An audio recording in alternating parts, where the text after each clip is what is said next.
সেরকম কি মানে একাত্মতা ঘোষণা করেছে? হ্যাঁ, আমি গত পরশুদিন যদি আমি ইয়ে করি, আমি গতকালকে উনাকে ফলো করতে পারিনি। তো আমি সেরকম উল্লেখযোগ্য কোনো কিছু দেখিনি। জাস্ট গতানুগতিক উনি যে বিবৃতিগুলো দেয় যে, আমরা দেশবাসীর সাথে আছি। তো আপনার কাছে শুনতে চাই যে দায়িত্বশীল জায়গা থেকে উনি কি ভূমিকা রাখছেন? আমি একজন একজন বিএনপির কর্মী হিসেবে আমি বিএনপির একজন কর্মী। আমি বিএনপির নীতি নির্ধারণী প্রক্রিয়াকে আমি ফলো করি। আমি নীতি নির্ধারণী প্রক্রিয়ার কিছু বিষয় আমি তুলে ধরতে চাচ্ছি আপনার মাধ্যমে জাতির উদ্দেশ্যে। Standing committee, BNP standing committee instantly বসেছে। স্ট্যান্ডিং কমিটি সিদ্ধান্ত দিয়েছে যে এদের এই ছাত্রছাত্রীদের আন্দোলন যৌক্তিক এবং এর সাথে বিএনপি সহ ৬২টি দল তাদেরকে আহ্বান জানিয়েছে এবং তারা সবাই একাত্মতা প্রকাশ করেছে। গতকালকে এই কারফিউ দেওয়ার আরেকটি কারণ ছিল, এই হায়ানা সরকারের আরেকটি কারণ ছিল curfew, shoot to kill, all those এইসব আজে বাজে কথার কারণ ছিল যে বিএনপি সহ ৬২ দল একটি কোঅর্ডিনেশন কনফারেন্স করতে চাচ্ছিল। এটি তারা চায়নি। এক। দুই হলো যে প্রথম থেকেই সেই 18 তারিখের পর থেকেই বা তার আগে থেকেই ধারাবাহিকভাবে ইনস্ট্যান্টলি জনাব তারেক রহমান তিনি তার ডাইরেক্টিভস, তার যে একাত্মতা, তার যে নির্দেশনা সেগুলো দিয়ে যাচ্ছেন। এমনকি যে হত্যাযোগ্য হলো, একটার পর একটা হত্যা হচ্ছে। এই 6টি লাশ নিয়ে যখন জানাজার পরে তারা মিছিল করলো, এরপরেই তিনি এই হত্যাযজ্ঞের বিরুদ্ধে বিশেষ করে আইন শৃঙ্খলা রক্ষাকারী বাহিনীকে তিনি সতর্ক করেছেন, অনুরোধ জানিয়েছেন। এমনকি তিনি নির্দেশ দিয়েছেন যে আমাদের সন্তানদেরকে তোমরা গুলি করতে পারো না, কোনো আইনে সেটি কভার করে না, কোনো আইনে সেটি কভার করে না, কোনো আইন বলে না যে তুমি নিরীহ ছাত্রদেরকে গুলি করতে পারো। এবং সবশেষে তিনি যেটি বলেছেন যে বাংলাদেশ সেনাবাহিনীর বা আইন শৃঙ্খলা রক্ষাকারী বাহিনীর ব্যাপারেও তিনি ইন্সপাইরেশনাল।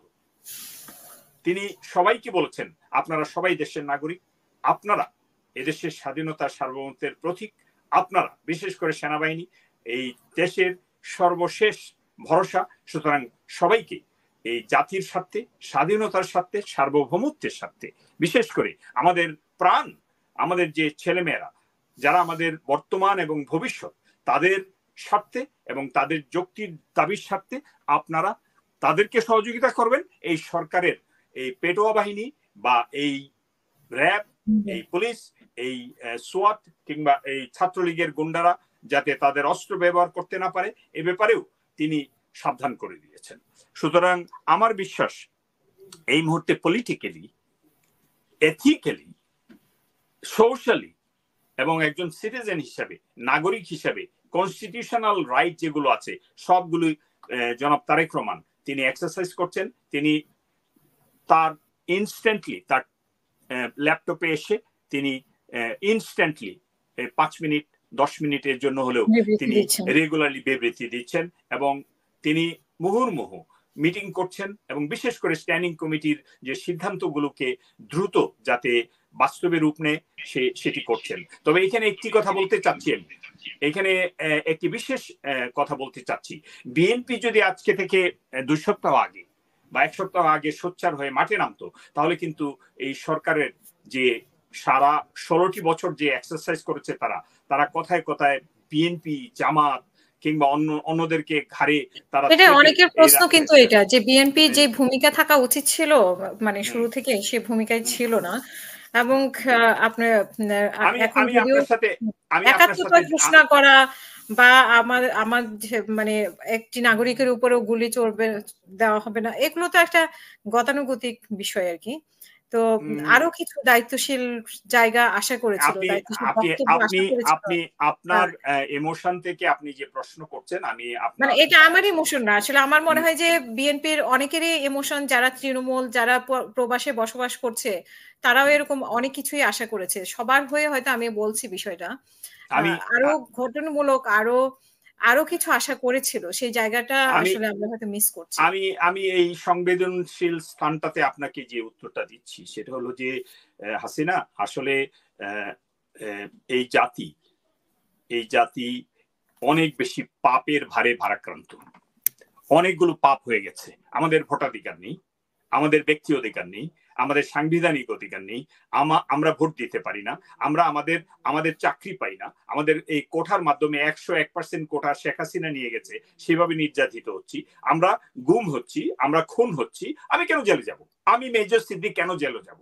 আমি কি করেছি? আমি এই জাতির জন্য 24 বছর দিয়ে এসে এখানেও আমি এখন এই কিন্তু 16 এদেরকে বছর গুম করছে। আমরা হয়তো খবরও পাচ্ছি না। আমরা এক নাহিদের খবর পেয়েছি, তাকে গুম করেছে। আমরা যে আলোচনা করছি, সরকার বলছি এটা তো অবৈধ সরকার, এটি স্বৈরাচারী সরকার। আমরা আলোচনা করছি আইনের কথা। এই সবগুলো আইনজীবী, যত আইনজীবী আছে পক্ষে বিপক্ষের, সবগুলাকে আমি বলতে চাচ্ছি আপনারা এখন আত্মহত্যা করেন।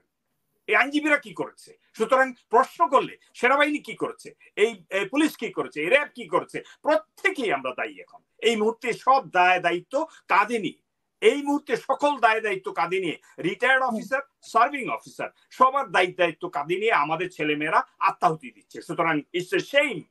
এর চেয়ে দুঃখজনক, এর চেয়ে লজ্জাজনক, এর চেয়ে মারাত্মক কিছু একটা জাতি দেখবে এটি আশা করা যায় না। সুতরাং এটি সারপ্রাইজ টু দি মিডিয়া, এটি surprise to the human rights, surprise to the all the bodies, যত মোরাল আছে সবার কাছে সারপ্রাইজ। এবং সবচেয়ে বড় ধাক্কা হলো শেখ হাসিনা। এই মুহূর্তে কামাল মুস্তাফিজ বলছে যে তার সোর্স গুলো বলছে যে সে পালিয়ে গেছে। আমার সোর্স বলছে যে সে পালিয়ে গেছে বা পালিয়ে যাওয়ার জন্য প্রস্তুত নিচ্ছে। সে এটা করতে পারে।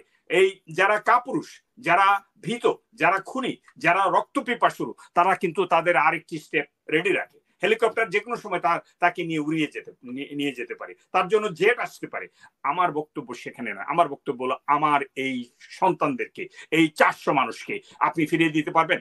আপনি আইনজীবী হিসেবে দাঁড়িয়ে আপনি চিফ জাস্টিস হিসেবে আমাকে ফিরিয়ে দিতে পারবেন? আপনি সেনাপ্রধান হিসেবে ওয়াকার আমার জুনিয়র, তুমি ফিরিয়ে দিতে পারবা? Can you return the dead body?